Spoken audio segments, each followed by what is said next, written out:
Video ഓണായില്ല അവനെ കാണിച്ചു കൊടുക്കാനായിരിക്കും. അടിപൊളി.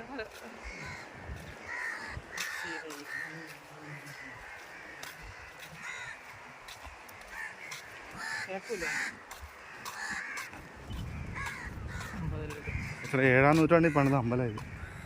ഇത്രയും പഴക്കം ചെന്ന അമ്പലം. ഇതാ അവിടെ ഈ അടുത്ത ദിവസം പണിത അമ്പലത്തിൽ തൊടാൻ പോയിട്ട് വല്ല കാര്യമുണ്ടോ?